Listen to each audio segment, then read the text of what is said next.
Criativo, fantasioso, minucioso e detalhista são algumas das qualidades que fazem de Guillermo del Toro um dos grandes diretores de sua geração.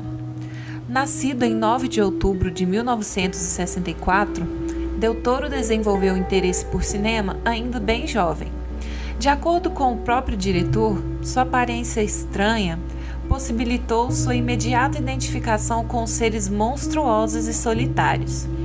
A fim de fugir de uma realidade que lhe oprimia, tornou-se um leitor compulsivo e desenvolveu seu impressionante talento para desenhar universos fantásticos. As ilustrações criadas por ele demonstram sua fértil imaginação com um traço marcante que del Toro compartilha com os personagens de seus filmes. Seus desenhos são registrados em cadernos de anotações que, de acordo com ele, consistem em uma ferramenta útil dentro do seu processo criativo. Em 1986, aos 21 anos, del Toro foi produtor executivo de seu primeiro filme, Dona Erlinda e seu filho. Mas seu primeiro longa-metragem foi Cronos, de 1993, filme que ganhou 9 prêmios no México e se tornou um sucesso no Festival de Cannes.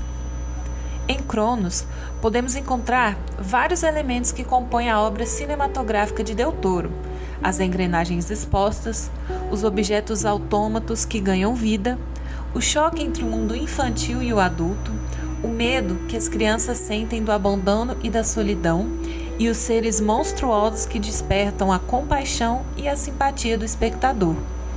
Seguindo o sucesso de Cronos, del Toro dirigiu Mutação, de 1997, em sua primeira incursão em Hollywood.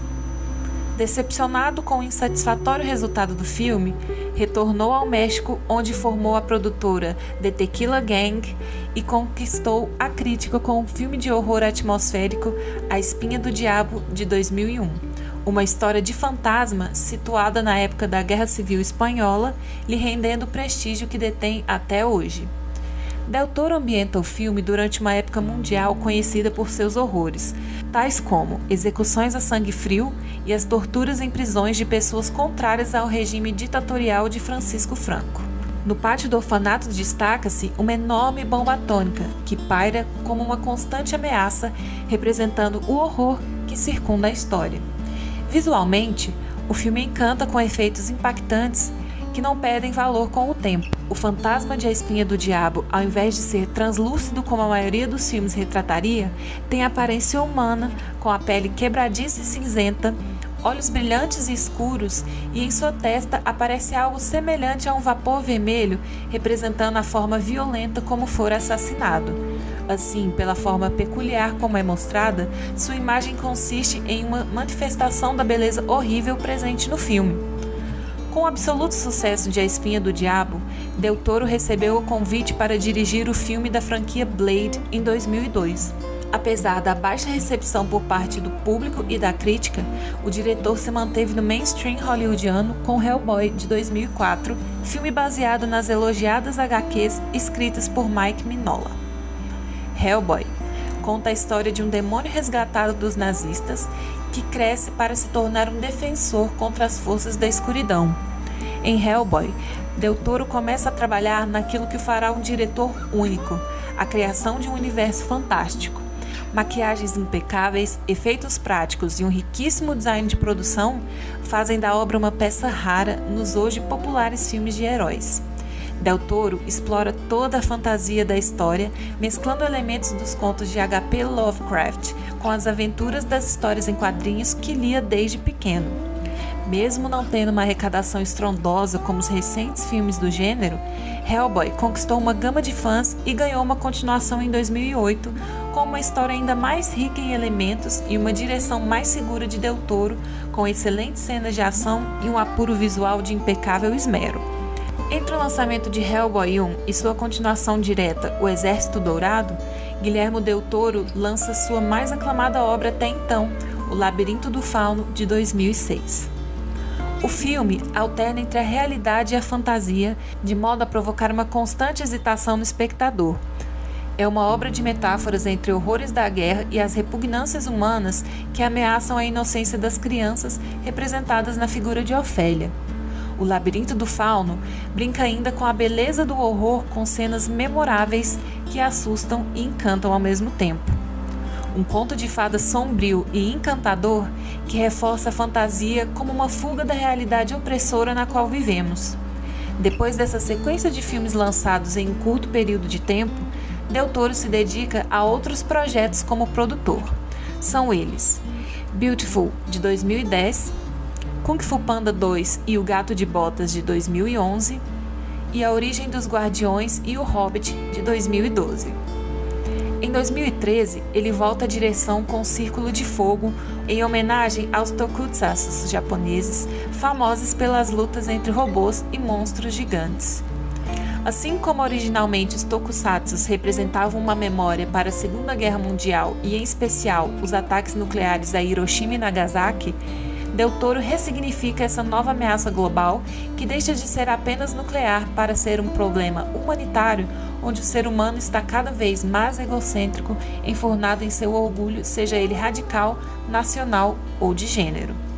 O diretor cria uma unidade multirracial e multicultural para combater os monstros que vêm de baixo, ou seja, nossos monstros internos que refletem o que somos.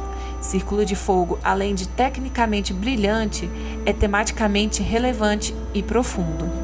2 anos depois, Del Toro cria uma obra que convencionou se chamar de romance gótico. Estamos falando de A Colina Escarlate, de 2015. O filme se resume em apenas um trecho, no qual a protagonista, interpretada por Mia Wasikowska, afirma: "Os fantasmas são reais, disso eu sei. Há coisas que os amarram a um lugar como acontece conosco. Alguns permanecem ligados a um pedaço de terra, uma hora, uma data, o derramamento de sangue, um crime terrível. Há outros que se prendem a uma emoção, um impulso, perda, vingança ou amor. Esses nunca vão embora." A Colina Escarlate é um filme sobre fantasmas que aterrorizam as mulheres, mostrando as constantes violências por elas sofridas. Edith, a protagonista do filme, representa a resiliência feminina, encarnando uma heroína cujo grande poder é o de nunca baixar a cabeça e lutar pelo espaço que lhe é de direito. Suas roupas claras constantemente manchadas, com o vermelho escarlate presente na argila que circunda a mansão onde vive, revelam de forma impactante essa faceta violenta que lhe rodeia. A Colina Escarlate é um dos filmes mais subestimados do diretor, mas que jamais deve ser visto como um simples filme de romance. Há muito mais entranhado nessa assombrosa obra. Chegando então a 2018, Del Toro lança sua obra mais pessoal, A Forma da Água, um filme que se revela uma declaração de amor ao cinema e aos monstros do próprio diretor, ao mesmo tempo que traz novamente metáforas com problemas reais. Falar do cinema de Guillermo del Toro é falar sobre nós mesmos. Seus filmes são obras que refletem o que somos, pensamos e sentimos. Ficamos amarrados a eles, ou por um sentimento de que somos representados em tela, ou no sentido que vemos nossos medos refletidos em seus marcantes personagens. Seus filmes são como fantasmas que nunca vão embora. São monstros que vão até o fundo dos nossos sentimentos, algo que poucos diretores conseguem fazer. Este ensaio fica por aqui. Se você quiser conhecer mais sobre o cinema do Guillermo del Toro, temos um podcast inteiro dedicado ao diretor. O link está na descrição deste vídeo. Não deixe de conferir. Esperamos que tenha gostado do vídeo e não se esqueça de compartilhá-lo em suas redes sociais para que mais pessoas conheçam esse diretor tão incrível, e também não se esqueça de assinar o nosso canal. Deixem nos comentários que outros diretores você gostaria que fossem analisados aqui no canal e lá no podcast do Plano Sequência. Ficamos por aqui. Um forte abraço a todos e até a próxima!